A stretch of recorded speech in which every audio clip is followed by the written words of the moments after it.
sa mundo, nagdusat, tumalas ng ibong sakit. Oh, oh, oh, oh. Purihin ka sa dakilang pagmamahal mo, kahit bayan ka, hindi sapat ito upang ibalik ang lutong itinigis ng iyan para sa akin.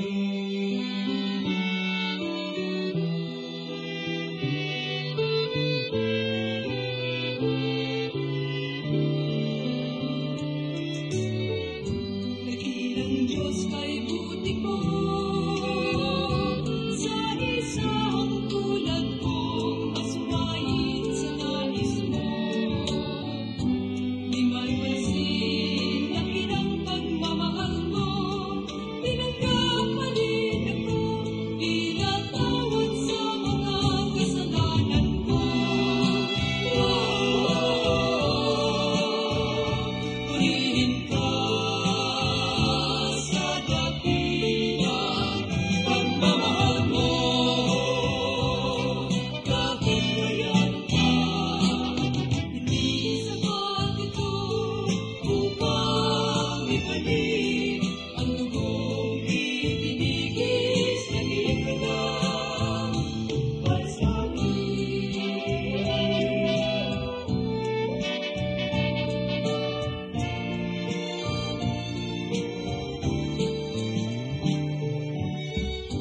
Salamat po, Panginoon, dahil sa pag-ibig mo, buhay ko ay nabago. Tanging ikaw lamang papupurihan ko, hiningalan ko, o dakila ang pagmamahal mo. Purihin ka sa dakilang pagmamahal mo, kahit bayan ka, hindi sapat ito upang ibalik ang dugong itinigis ng iyong anak para sa akin. Purihin ka sa dakilang pagmamahal mo, kahit bayan ka, hindi sapat ito upang ibalik ang dugong itinigis ng iyong anak para sa akin. Ano raw yung naging kasalanan ni Belshazzar? No? Babalikan ko lang ng mabilis yung last part. Ang naging kasalanan ni Belshazzar mula sa tunay na Diyos ay yung kanyang arrogance. Meron siyang tinatawag na defiant spirit.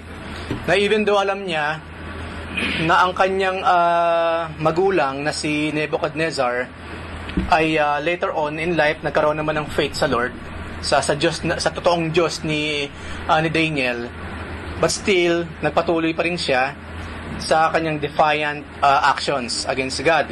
And that is true.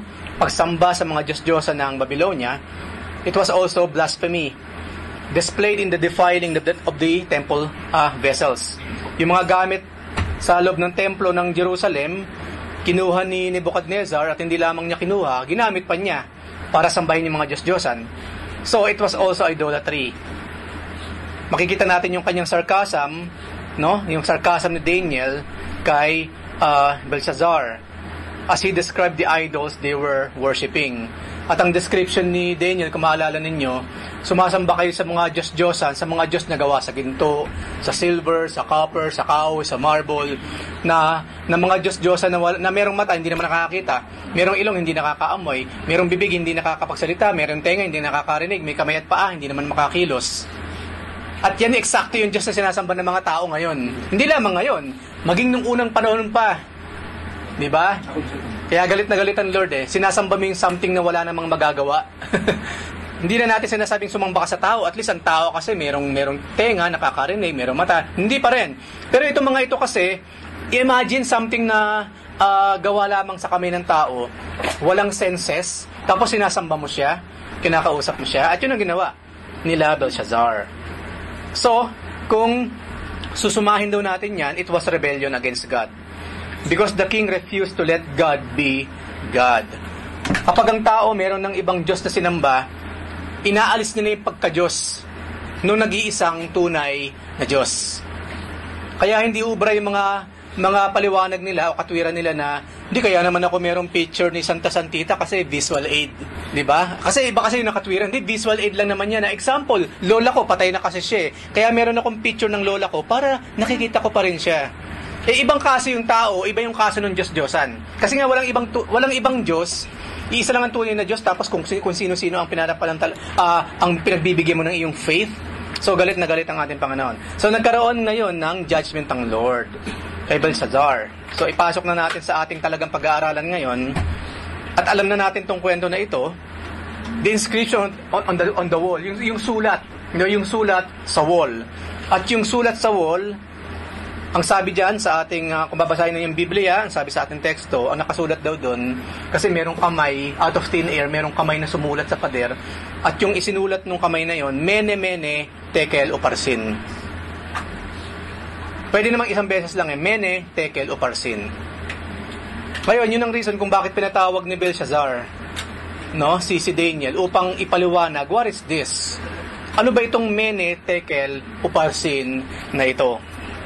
It seems, itong salitang ito, hindi ko lang na-research kung itong lingwahe na ito, lingwahe ng mga Babylonians by that time, hindi lang nila alam kung bakit isinulat, or as in foreign language.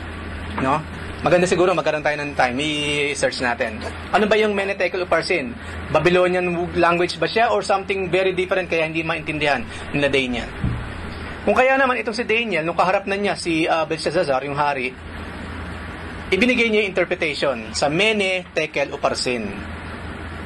At makikita natin ang kanyang mga interpretation sa verses 26 hanggang 28. This is the interpretation of each word. Mene. Ano raw ba ang ibig sabihin ng mene? God has numbered your kingdom and finished it. Kumbaga, tinaningan na ng Diyos ang iyong kingdom. Binilang niya ang iyong kingdom at tinaningan ng Panginoon ang iyong kingdom. God has numbered your kingdom and finished it. That's it for you. Ang Diyos kasi mahilig magbilang Di ba? Mahilig siya magbilang. Yung sa creation na lang Minarapat niyang 6 na araw, gumawa siya, 7 araw, nagpahinga siya. Hindi lamang yon, 12 tribo ng Israel, 40 days sa ilang, si Jesus Christ 40 days and 40 nights din sa ilang, mahilig magbilang ang Panginoon. At binilang niya ang Babylonia, headed by the king, at nakita niya na hindi na ito karapat dapat, so naglagay na siya ng judgment. Tekel. Itong tekel, ang lapit sa salitang Tagalog, takal Ang ibig sabihin daw ng tekel, you have been weighed in the balances and found wanting. Tinimbang ka, ngunit ikaw ay natagpo ang kulang. Tekel, sa atin sa Tagalog, takal. Oo. Alam niyo yung Pilipinas, yung language natin, mixture talaga siya ng maraming languages around the world. Yung mga kalabos nga, sa atin kalaboso Sa Arabic, kalabos. Ano pa? Yung salamat, Parang salam alaikum or what. Kasi nakarating din sa atin ng mga ang mga Arabs, nakarating ang mga Chinese, nakarating ang mga, believe it or not, mga Norwegians, yung mga Vikings, nakarating din sa Pilipinas. Lahat ng mga seafarers nung araw, nakarating sa Pilipinas. Kasi ang Pilipinas kasi nasa siya kung ito ang Asia, nandun tayo sa bungad. Tayo muna bago ang Asia. So maraming dumaan sa Pilipinas, kaya yung language natin, mixture talaga ng maraming languages. Noong mga panahon na yon, noong unang panahon. Kaya marami tayong mga salita, hindi lamang tayo Spanish. Of course, maraming Spanish words sa Tagalog o wag lang Tagalog, sa lingwahe ng mga Pilipino. Okay? Meron din Chinese.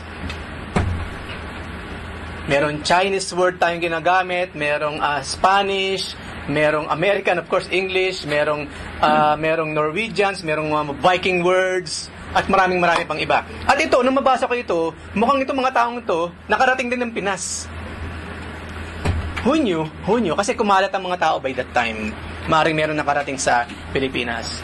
Anyway, tekel, ang ibig sabihin daw nun, tinimbang ka, ngunit ikaw ay natagpuang kulang. Peres, your kingdom has been divided and given to the Medes and the Persians. Kasi Medo-Persia ito dalawang kingdom nagsama. Medo-Persia ang kalaban ng Babylon, ng mga Chaldeans by that time. Nagsama silang dalawa, kaya mighty empire. Medo-Persia. Yun ang ibig sabihin ng Peres. So again, yung isinulat ng Lord bilang judgment sa Babylonia by that time, sa mga Babylonians, mene tekel uparsin. Binilang ka ng Diyos, at kumbaga tinaningan ka ng Diyos, tinakal ka niya, ngunit ikaw ay tinimbang ka, ngunit ikaw ay natagpo ang kulang. At hindi lamang yun, panghuli, hinati ng Panginoon ang iyong kingdom. This is the judgment. So judgment was coming. How could it not? Sa mga binasa natin kaninang kasalanan ni Belshazzar, no? Bakit hindi siya i-judge ng Lord? It was a classic case of Proverbs 29:1. Ang sabi sa Proverbs 29:1, he who is often rebuked, yung lagi mong nare-rebuke, at hardens his neck, no? Nagmatigas pa, nire-rebuke mo na kasi mali ang ginagawa, tapos lalo pa nagmamatigas, will suddenly be destroyed. And that without remedy. Yun ang sinabi sa Proverbs 29:1. Kaya nga sinabi rin sa Proverbs, open rebuke is better than secret love. Yun ang sinabi sa Biblia. Kapag meron kang dapat i-rebuke mo siya ng diretsyo. Walang paligoy-ligoy. Diretsahan.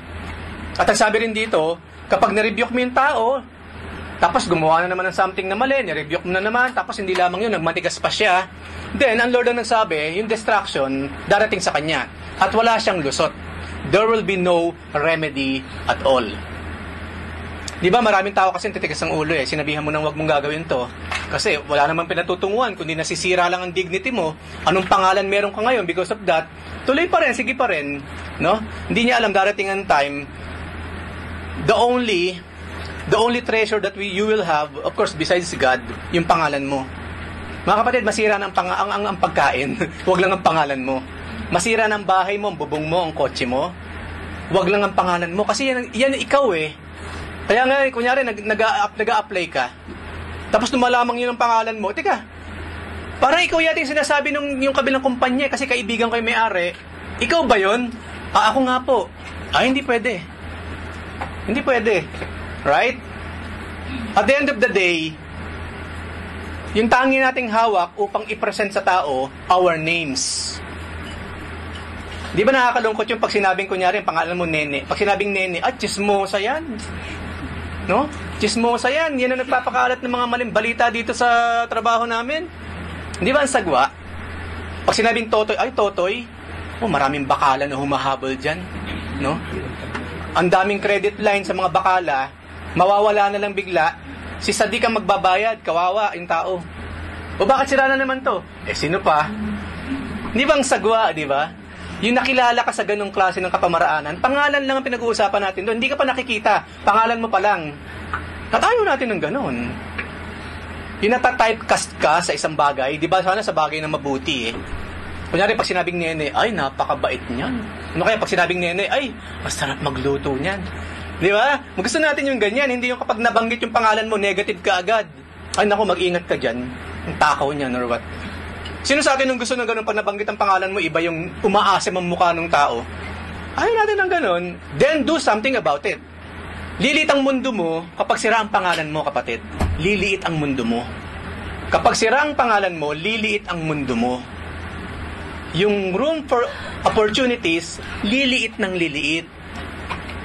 Halimbawa sa amin, sa advertising, maliit lang yung industriyang ito mga kapatid. We know each other. Kapag ako lumipat sa kabila, they know me.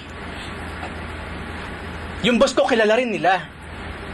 Kami nag-iikutan lang ng mga kumpanya. We know each other. Kaya kapag ako sira sa trabaho ko ngayon, pag nag-apply ako sa iba, they know me. Bakit naman kita tatanggapin? Balita ko, sabi ng mga kasama mo dun sa trabaho mo ngayon, Napaka-askad na ugali mo. Pag may trabaho, nakasimangot ka kaagad. At ayoko ng ganyang klase ng problema dito sa opisinang to. So please, I'm sorry, I cannot hire you. Pangalan pa lang yun. Minsan nga, yung resume mo pa lang, CV mo, nako, hindi na. Kukuha ko ng bato para ipukpok sa ulo ko? No way. So mahalaga po ang pangalan. Kung akala natin, nakakatakas tayo sa mga inihahasik nating lagim around us. No, hindi po. Napakaliit ng mundo, mga kapatid. Napakaliit ng mundo. So yun daw laging nare-rebuke, nasa kabila ng iyong pagre-rebuke dahil sa ginagawa ng mali, nagmamatigas pa, nagiging stiff-neck, hindi marunong lumingon sa pinanggalingan, they will suddenly be destroyed, and that without remedy. Also, there was no offer of relief or remedy. There was no way out, no loophole, no technicality, just the consequences of foolish choices. Yun lang meron after nating gawin ng isang bagay. Consequence nung ginawa mo. Yun lang. Anumang choices ang ginagawa natin ngayon, anumang decisions, ang susunod lamang dyan, consequence ng decision mo, consequence ng iyong choices. Wala nang iba pa. So mag-iingat tayo. It doesn't mean nakalusot ka sa kanya, ligtas ka na sa kabila. One way or the other, justice will follow. Because we believe in the living God. Okay? Justice will follow kung saan man tayo magpunta. Because God ultimately is the great judge of all. Meron ba kayong gusto idagdag doon? Or question? So, linisin ang mga pangalan, mga kapatid. Linisin natin mga pangalan natin. At the end of the day, yan lamang yung pinakakapital mo sa buhay. Yung pangalan mo. Kasi kung sira ang pangalan mo, may hirapan ka na. Especially kung mali naman talaga ang iyong mga ginagawa. So, Belshazzar, ang sabi sa mga binasa natin sa teksto, ibinigay niya yung command. Kasi nga, binigay ni Daniel yung interpretation dun sa kanyang, dun sa writing on the wall. No, nagbigay siya ngayon ng command. Ibig sabihin, naniwala siya na totoo ang sinasabi ni Daniel. Ang ginawa raw nila, they clothed Daniel with purple and put a chain of gold around his neck and made a proclamation concerning him that he should be the third ruler in the kingdom. yung inoffer niya kay Daniel, na tinanggihan naman ni Daniel, anyway, binigay pa rin niya. Because he saw it fit for Daniel to be treated like that. Ano raw yung sinisimbolize ng purple cloth? Royalty. Okay? Ganyan din naman yung paglalagay ng golden chain sa kanyang leeg. Hindi lang basta chain yan. Kundi kapag nakita mo siya, you know this is a ruler. It is something else. Hindi lang basta ginto. Pag nakita mo, ay nako, magbow tayo, ruler yan. It signifies yung damit niya na siya ay ruler. Signifies nung kanyang golden chain na siya ay ruler. At hindi lamang yun, officially ginawa siyang third ruler in the kingdom. Ang una hari, then yung reyna, then si Daniel. And to remind each and every one of us, ang pinag-uusapan natin dito, captive lamang ng isang foreign country. Napakataas ng narating ng kapatid nating ito nang dahil sa kanyang confidence sa ating Panginoon. At kung mapapansin ninyo sa mga una nating pag-aaral, malinis kasi ang pangalan ni Daniel. To the point, yung reyna pa nga mismo ang nagsabi sa kanyang asawa, remember Daniel, yung advisor ng tatay mo nung araw? For you to be considered, especially in times of crisis, you must be a great person and part of the solution. Ang sarap ng pakiramdam na sa tuwing may problema, kapag pinag-uusapan na solution, ikaw ang nababanggit. Hindi yung kapag may krisis, bakit si Totoy na naman yan, no? Lagi kang parte, no? Parte ng problema. Hindi ka man lang naging parte ng solusyon. So isipin ninyo yung mga sarili natin, mga kapatid. Kapag nabanggit ba ang pangalan mo, parte ka kasi ng solusyon, kaya nabanggit. O kaya nababanggit ang pangalan mo kasi ikaw ang dahilan, ikaw ang problema eh. Ikaw ang nagpasimula. At si Daniel po, hindi. Nabanggit ang kanyang pangalan dahil parte siya sa solusyon. Gayunpaman, matapos i-declare ni Belshazzar ang royalty ni Daniel, that very night, hindi na pinatagal ng Panginoon. Let's say, sa umaga o sa hapon, nagiinuman sila, nagpe-praise and worship sa mga Diyos-Diyosan. at in-interpret ni Daniel yung mene tekel upharsin, yung gabi na yon mismo, siya ay pinatay. Itong si Belshazzar, king of the Chaldeans. And to make the story short, and Darius the Mede, o leader ng Mede, received the kingdom to himself, being about 62 years old. Meron na ring edad yung pumalit kay Belshazzar, yung mismong hari ng Mede. So that very night, it all happened. The seemingly impenetrable walls of Babylon were penetrated by the Medo-Persian armies, and the city fell. At according sa isang historian, si Xenophon, kasi general ito matalino, meron tayong titingnan dito. The historian Xenophon tells us that Cyrus general, si Ugbaru, si Cyrus naman, leader naman siya ng Persia, si Darius sa Mede, kasi nga dalawang kingdom yan nagsama. Yung daw general ni Cyrus, si Ugbaru, conquered Babylon by damming. Yung river, naglagay sila ng dam, no? That flowed through the heart of the city. Siyempre, pag naglagay ka ng dam, titigil ang flow ng tubig, magkakaroon ka ngayon ng highway. Then the army marched under the walls and conquered the city. Very smart. Kasi walang ibang way in dun sa Babylon, kasi well fortified sila ng huge and very thick walls. Kumbaga, isipin na, ano ba yung pinakamagandang paraan upang tayo makapasok sa loob with less casualties? At hindi lamang yun, may papakita natin ng ating talino.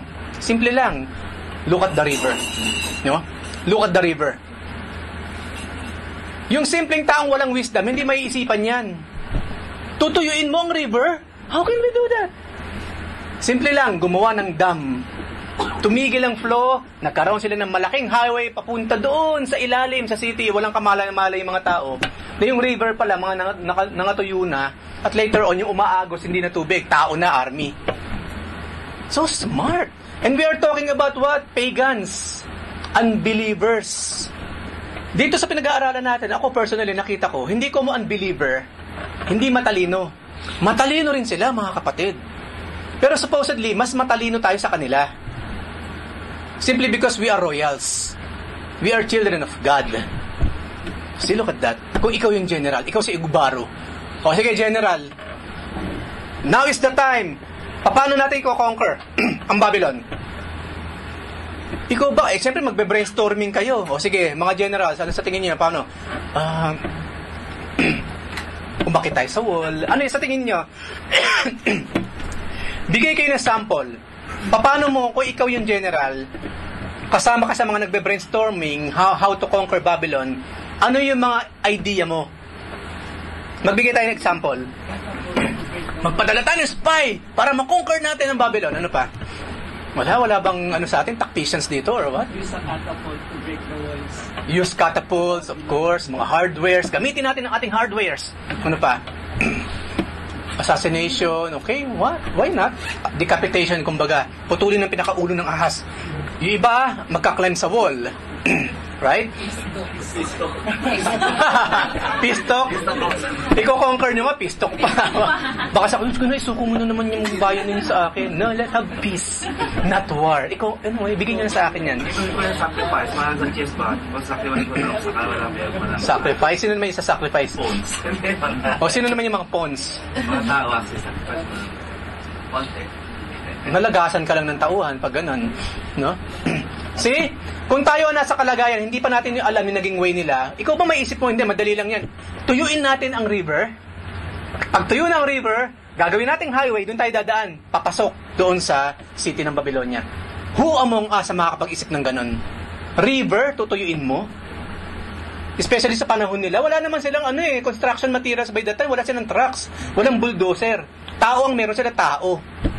Pero look at this, they are pagans. They were pagans, unbelievers, and yet they have wisdom. So again, ang challenge ko, kung ang mga unbelievers may wisdom, supposedly tayo, lalo na.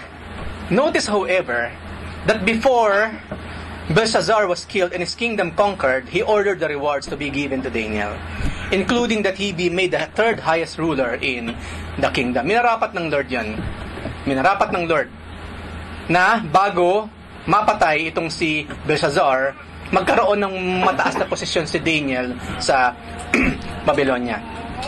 So tingnan muna natin ang application, no, sa pinag-aaralan natin ito. Bumalik muna tayo kay Belshazzar. Belshazzar, who was consumed by the same kind of pride that nearly destroyed his grandfather, tried to defy God. Nagkaroon din siya ng matigas na puso katulad ni Nebuchadnezzar nung araw. Yung nga lang, itong si Belshazzar, he failed. The result was that he was weighed in the balances and found wanting. This raises a key question that each of us needs to answer. Ang tanong sa ating lahat ngayon, how do we measure up? Kasi lagi tayong tinitimbang ng Panginoon eh. Once in a while, nagtitimbang tayo din sa labas, tinitingnan natin kung ilang kilo na tayo, okay, that's good. Pinapangalagaan natin what is physical, and of course, kailangan pinapangalagaan din natin what is spiritual. At yung spiritual, Diyos ang nagtitimbang doon. Ang kaluluwa natin, Diyos ang siyang nagtitimbang. Nabasa ko minsan, I think kahapon yata, kasi mahilig talaga ako magbasa eh, sa CNN or sa BBC. Of course, hindi ito biblical, pero isa-share ko lang yung natuklasan daw ng mga doktor. Yung daw kaluluwa ng tao, merong timbang.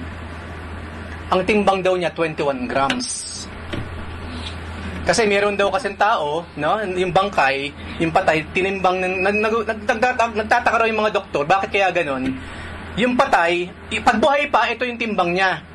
Pero pag namatay, gumagaang, no, nababawasan ng 21 grams. So sabi nila, maaring may kaluluwa nga, at siguro yung kaluluwa 21 grams ang weight niya. Of course, it's not biblical, no? But it's something to think about. Saan napupunta yung hininga siguro? Kasi tumigil sa panghinga eh. Gumagaang siya.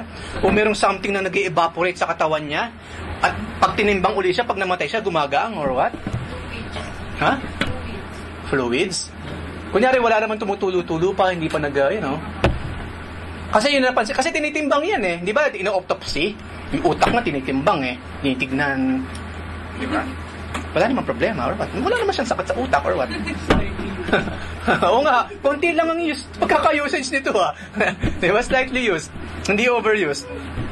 Ngayon ang tanong nga, kung tayo naman ang titimbangin ng Diyos ngayon, sasakto ba tayo sa kanyang expectation?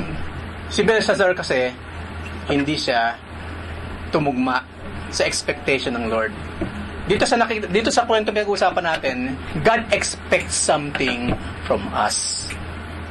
Kasi we are created with a definite purpose. Wala sa ating ipinanganak, narito ngayon, without any purpose at all. Lagi nga sinasabi, anong purpose mo? I-convert ang oxygen into carbon dioxide? Yun lang ba ang purpose mo sa buhay? Kumuha ko ng space sa time-space sa physical universe na kinalalagyan natin? Yun lang bang ang purpose mo sa buhay? Of course not. Dapat tayong lahat, hinahanap natin yung, Lord, what is your purpose with my life? Bakit ako nag-i-exist? The moment na nag-i-exist ka, it only means one thing. God has a purpose for you. And you must serve that purpose. Because if not, isang araw, darating ang Lord, you will read a handwriting on the wall at makikita mo ano yung nakita ng Panginoon sa'yo. Sumakto ka ba sa timbang na kanya in-expect or hindi? Kaya nga mapapansin ninyo, lagi ko rin sinasabi, there's no such thing as passive Christian. There's no such thing. No? All of us actively, merong purpose kasi ang Lord. So actively, we must fulfill that purpose. There's no such thing as passive Christians, mga kapatid. There's no such thing. Basahin ninyo ang Biblia. Pag sinabi natin passive Christian, 20 taon ka na sa simbahan, nung magsimula ka, nakaupo ka dyan, after 20 years, mamamatay ka na, nakaupo ka pa rin dyan. Wala kang naging part as in. Di ba, nakikwento ko nga minsan, nakakalungkot minsan, ang tagal mo nang kakilala sa simbahan, 25 years na, nasa youth ka pa lang, nakikita mo na sila, nagkaanak ka na, may youth ka na rin, nakikita mo sila, hindi mo kilala. Ikaw kilala niya, siya hindi mo kilala. Why? Inactive. Nakaupo lang sa isang sulok. Nag-fill lang siya ng space sa new universe. At yung space niya na yun, yung space, this is my space. No? Yun na yun. And that's it for him or for that person. It cannot be. It cannot be. Meron tayong dapat gampanan sa buhay ng bawat isa. Ayaw nga natin ng bumps eh. Kaya ako, ang isa sa rule ko sa bahay, sa mga bata, bumps not allowed sa bahay na ito. Matapos yung mag-aral, you will work. you will start your life. Yung tatambay-tambay na sa bahay, hindi uubra. Hindi nilikha ng Panginoon ng tao para tumambay lang. Pakainin, alagaan, hindi. You must do something para ikaw naman ang mag-alaga ng iba. Tumulong ka naman sa pag-inog ng mundo. Because that's our purpose. At sa loob ng simbahan, ganun din. So ang tanong, how do we measure up? Of course, not in the eyes of the crowd, but in the eyes of God, the audience of one. At the end of the day, isa lang talagang audience sa buhay natin, God. Kaya nga sabi ni Paul, sabi ni Peter, hindi ko ginagawa to please men. Me, myself, kayo mismo, tayo rin. Hindi natin ginagawa lahat ng ito to please each and everyone, no? To please the one, and that is God. Dahil isa lang talagang audience na nanonood sa atin, sa buhay natin, at merong dalang panukat. Diyos lang yun. Diyos. I'm not saying, hindi ka man lang magbigay ng kaligayahan sa isang tao, mag-share ng, hindi, of course, ginagawa na natin yan naturally No? Pero at the end of the day, isa lang talaga ang audience natin na magbibigay ng judgment sa ating performance sa buhay na ito, and that is God alone. Kaya nga katulad ni Daniel, hari na yung kausap niya, hindi na, look at the Bible, pwede namang magdumaan mo na si Daniel, ang kausap niya, yung third in command ng hari At doon lang siya nakikipag-usap. Hindi, minarapat ang Panginoon, yung highest man on that specific day and time, yun mismo ang pinakausap niya kay Daniel. No one else. Kasi after that man, Diyos na wala nang ibang mas mataas kay Belshazzar by that time, kay Nebuchadnezzar. Sila ang nasa peak. Among sa mga humans, sila ang nasa itaas. At yun ang minarapat ng Panginoon. Ipakita mo sa mga taong yan, they are not lords. Hindi sila ang mananaig, kundi ako, ang nag-iisang Diyos. At Daniel knew that well. Kaya nga hindi siya tumiklop sa anumang klase ng pressure na ibinibigay ng Babylonia or nung circumstance na kanilang kinalalagyan. At we will delve on that deeper sa mga susunod natin mga pag-aaral after nito. So, what we must never forget is that we are first and foremost called to live before the audience of one. No other people. The issue before us is clear. May we so live that we measure up to God's design for our lives. To live as Daniel did, to be measured only by the Lord. Habang nabubuhay tayo mga kapatid, ilagay natin sa isip natin yan sa ating mga puso. You're doing this thing, you're living the way you're living now because of God. Nang merong Diyos na nag-i-exist, na laging nasa tabi mo, nakikinig, nanonood, nakikiramdam, naaapektuhan sa iyong mga choices. Yun yung klase ng buhay na ine-expect ng Diyos sa atin. Kung paano, ganun din naman expectation natin sa mga anak natin, di ba? We expect our children, one way or the other, to please us, syempre, bilang parents. Right? To give pleasure to us, sa pamagitan ng pag-aaral na maigi, pagkakaroon ng good behavior, no? Pagsama sa mga good companies, sa mga mabubuting mga kaibigan. Yun ang pleasure natin. Kahit paano, we expect that from them. Ang Diyos, ganun din sa atin. Bawat isa sa atin, mga kapatid, He's always expecting. Ngayon, ang Panginoon kapag nag-expect siya, meron siyang karapatan mag-expect kasi He gave something kasi in the first place. Halimbawa, sinasabi ko sa hoy, mag-aaral ka maigi. Tapos hindi ko naman siya binibigyan ng tuition fee. Wala ako naman akong sinishare sa kanyang talino man lang o sipag. Tapos, kung utusan ko siya, ganun, mag-aaral ka maigi, ha? Kailangan maging tagumpay ka sa buhay. Tapos, ako naman, wala naman akong naging part for my child para marating niya yung gusto kong marating niya. Anong karapatan ko? Ang Diyos hindi. First, He gave us something to use. Then He expects for us to use that something para sa personal natin buhay at para na rin sa paninigbihan sa Kanya. So, meron pong karapatan ng Diyos mag-expect. Ngayong tayo, wala naman tayong mga itutulong sa kapwa natin. Puro tayo expectation. Please, mahiya ka naman. Right? Yun yung ugali ng mga selfish. Ay, ayoko sa church na yan, masyadong maginaw. Malamig masyado. Di hininaan, di ba? Summer, ayoko sa church na yan, masyadong mainit. No? Inayos na naman yung AC para hindi mainit. Ayoko dyan sa church na yan. Di masarap ang pagkain. Wala naman siyang contribution man lang kahit papaano. Hindi ka nasasarapan sa sinigang ni sister? Eh di, magluto ka ng sinigang, ipatikim mo yung tamang sinigang. Kasi kung ikaw critic ka lang, hindi ubra yun. Kasi wala kang karapatang magreklamo in the first place kung wala ka mang naitutulong. At mahiya ka rin mag-comment or mag-suggest kung wala ka rin naman talagang naitutulong kasi. Right? Hindi ba nakakakilabot yung ganun? Yung bang minsan napaupo ka na lang, ang dami ko ng mga reklamo sa simbahan ito, samantalang ano ba ginagawa ko dito? Taga-ubos lang ng tea, taga-ubos ng kape, taga-convert ng oxygen into carbon dioxide. Tapos ang lakas ng loob kong mag-suggest, mag-comment, magreklamo. Okay naman, makilabutan naman tayo kung ganun tayo. Now, kung gusto mo magkaroon ka ng say, be worthy. Be worthy para magkaroon ka ng say. Di ba ganun din naman sa sa pang-araw-araw na pamumuhay? Who are you to tell me this? What are you doing in this company? Kunyari sa mga trabaho pinagtatrabaho natin. Nagpa-punch in, punch out ka lang naman eh. Tapos sumasahod ka at the end of the month. Tapos humingi ka ng promotion. Mga kapatid, bago tayo humingi, make it upon you are worthy doon sa hinihingi mo. Ngayon, kung wala kang ginawa kundi bigyan ng sakit ng ulo yung boss mo, tapos mag-i-expect ka ng promotion, ibig mo sabihin, ipopromote pa kita, bibigyan pa kita ng extra salary sa pagbibigay mo ng sakit ng ulo sa akin? Para naman yatang wala sa ayos yung ganyan. Look at Daniel. Bakit ganito na lamang promotion ng Lord sa kanya? Hindi siya nagbibigay ng sakit ng puso sa Diyos. Puro sarap pa nga, kalwalhatian ng ating Panginoon. So ang Lord naman, ganun na lang siya magsukli. Okay, Daniel, dahil tinimbang kita, hindi ka nagkulang, nag-exceed ka pa sa aking expectation, ito ang bonus ko sa'yo. Magiging pangatlo ka. Third ruler ng Babylonia. God will not settle for less, mga kapatid. If you are worthy, bakit hindi ka niya ilagay doon sa tuktok? Right? Ang Diyos nga kasi ang nagtatalaga, siya rin ang nagtatanggal. Hindi ang tao. Yun ang pinag-aralan natin nakaraan. Huwag natin kalilimutan yan. If you are worthy of it, fight for it. If you're not, manahimik ka dyan, prove yourself, maging masipag ka, and be worthy sa gusto mong mangyari sa buhay mo. Naalala ko nung nangangarap na ako pumasok ng advertising, kasi sa printing press ako ng araw eh. Sabi ko, Lord, this is not the end of my career. Kasi may mga trabaho kasing dead end eh.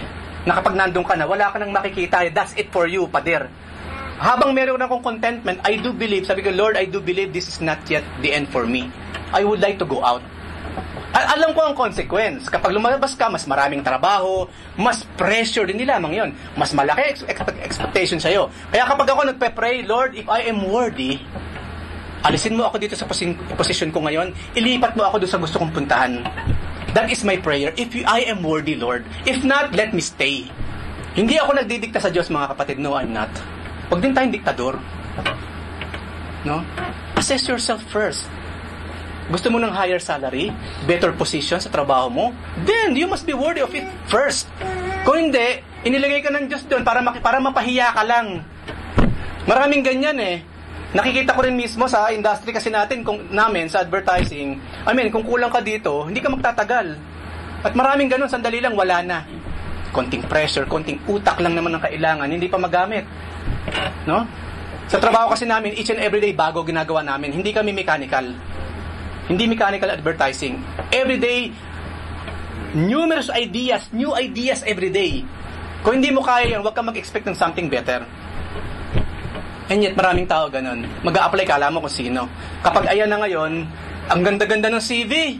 No? Okay, napakaganda ng CV mo. Tell me something about yourself. I am great. I can do this thing, I can do that, and so on and so forth. Okay, fine. 3 months probation, let's see. Ako, I believe in 3 months probation, mga kapatid. I believe that. Kasi maraming tao madaya lang sa CV. Madaya sa resume. Pag nilagay mo, tell me about your attitude. I am good, I am team player. Okay, let's see in 3 months. Okay, I really do believe that. Buti lang sa Christianity, hindi ganun, ano? Yung bang tipo na, sige, bago kita iligtas, Lemuel, 3 months, titignan ko muna ang attitude mo, ang behavior mo sa church. Then, depende sa magiging performance mo, ugali mo, okay, attitude mo sa loob ng simbahan, then after 3 months, I will tell you kung ligtas ka talaga o hindi. Sino sa atin ngayon, mga kapatid, sa tingin ninyo, na in 3 months, magiging ligtas ka nga? 3 months kang hindi gagawa ng kasalanan, yun ang pinag-uusapan natin. Sa isip, sa salita, at sa gawa, 3 months. Kapag nakita ng Diyos yan, 3 months na yan, wala kang kasalanan as in, then you will be saved. Sino sa atin ang makakagawa niyan? Wala. And yet, are we saved? Of course we are. See, look at that. Ganon kabuti ang Panginoon. At ganon din siya kabuti kapag tinimbang ka niya at hindi ka nagkulang, ang promotion mo from Him ay ganon na lamang. More than you expect. Di ba yung sinabi ni Paul? Ang Diyos daw kung magbigay higit pa sa ating mga hinihingi. Kala mo ba ma-outgive mo ang Lord? Yun, Lord ha, o yung tithes ha, o another 5% pa, Lord. Siguro naman, Lord, di ba? Hindi natin siya ma-outgive. Yung mas anong sabihin, mas mabuti ka sa akin? Di ba? Hindi walang pwedeng mas maging mabuti sa Diyos. Siya ang pinakamabuti sa lahat. Tagatanggap lamang tayo ng bagay na yan. Meron ba kayong gustong sabihin muna para makainom ako ng kape? Sa susunod po, ang pag-aaralan natin ay yung, I think, third part ng buhay ni Daniel. Ang unang part na pag-aaralan natin, yung Babylonian captivity. Doon nakita natin yung 10 days. Daniel diet na tinatawag. Kagabi na pag-usapan kasi namin. Meron Daniel's diet. 10 araw na gulay at tubig lang, mas malakas pa sila kaysa dun sa mga kumakain ng Nebuchadnezzar's diet. At nakita natin, nagtagumpay si Daniel doon. At hindi lamang yon, yung second part ng buhay niya, ito nga kay Belshazzar. Meron pong pangatlo at may pang-apat pa. I hope, nakita ninyong exciting yung pinag-uusapan natin. Okay? Pag binasa nyo kasi yan ng kayo lang, walang masama doon. Pero ang kagandahan ng pinag-uusapan natin na sama-sama, you will see the layer of the story. Layered kasi yan No, ang tawag ko doon, minsan kasi kapag hindi ka pa masyadong sanay magbasa ng Biblia or kulang ka pa sa aral, 2D ang tingin mo sa kanya.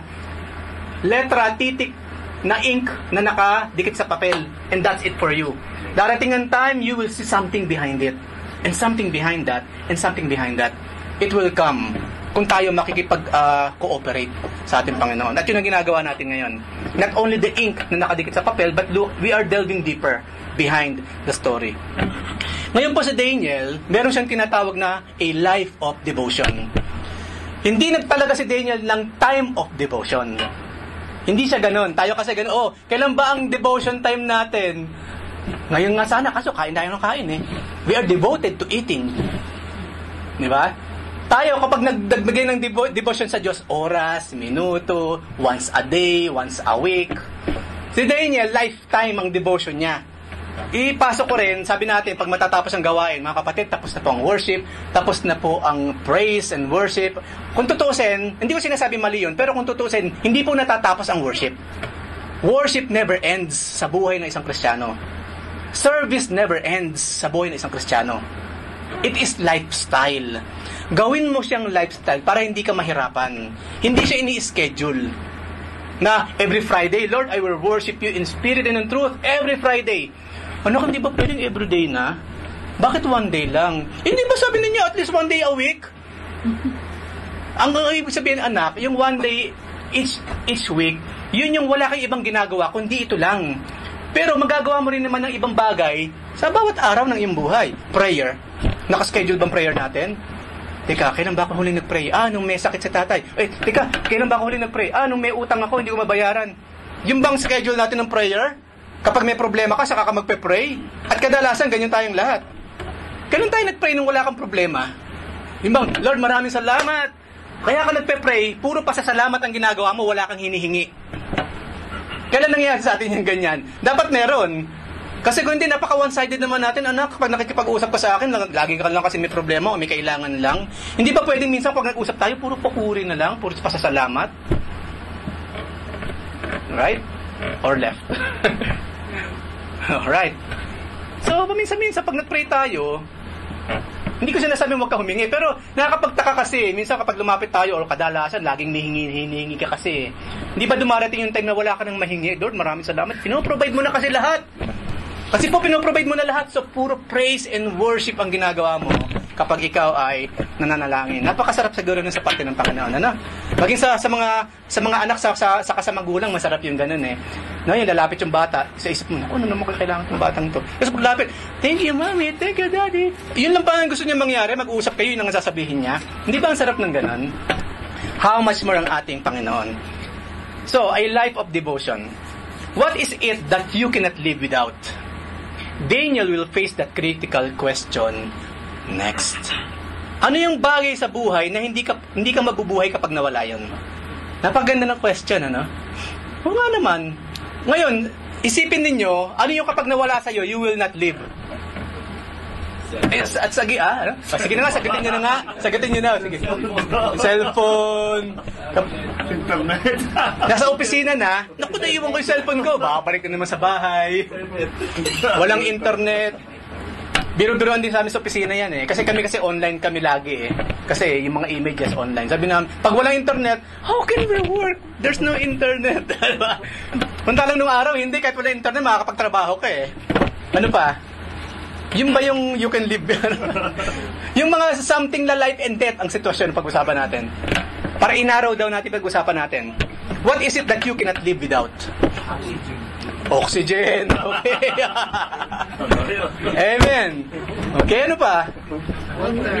Water, food in general, sunlight. Okay. Ang moon ba? Mabubuhay tayo kung walang moon? Pwede. Paano tayo mabubuhay kung walang moon? Ano ba ang function ng moon? Tanglaw sa gabi, ano pa? Bukod doon, actually tama, ano pa?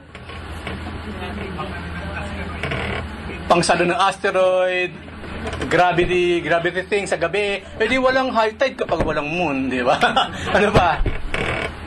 Hindi ba kayo nagtataka kung bakit yung mga talampas ang tataas may tubig? Saan nanggagaling yung tubig niyan? Samantalang lahat naman nanggagaling naman sa dagat din naman, sa ilog, at lahat yun nasa papag. Tapos siya ang taas-taas niya, may tubig na lumalabas. Saan nanggagaling yun? Trabaho po yan ng buwan. Gravity or magnetism. Kaya meron tubig sa taas, hindi siya may sarili siyang dipo. Nanggagaling din sa baba yun. Paano nga pumanik? Okay, because of that. Okay, sinare ko lang. Asarap kasi pag-aralan, basahin ng mga scientific stuff. Especially yung mga hindi against sa Diyos. So yun ang susunod na pag-aaralan natin na kakaharapin ni Daniel. So it is now about 538 BC or 538 before Christ. And Daniel, having spent almost, introduction lamang ito, next time natin pag-aaralan ng mas mahaba. And Daniel, having spent almost his entire life in captivity, again, until now, captive pa rin sila, is an old man, serving under his third ruler, and that is Darius the Mede. Siya yung hari ng Mede. Iba pa si Cyrus. Sa Persia naman yon. Kasi nga, Medo-Persia sila eh. Dalawang empire nagsama. As chapter 6 opens, Darius has set up his government in Babylon. Daniel was made one of the king's 3 governors. Kasi mataas na talaga yung katungkulan niya by that time under Belshazzar, bago namatay si Belshazzar. So, yung favor ng Lord, nakita ni Daniel sa pamagitan ng favor ng tao. At ito yung magandang makita natin sa buhay. If you want, napaboran ka ng tao, hanapin mo muna ang pabor ng Diyos, kapatid. Kasi siya ang hihipo dun sa tao for you. Tayo kasi problema natin, tao kaagad, dumidiretso tayo sa tao.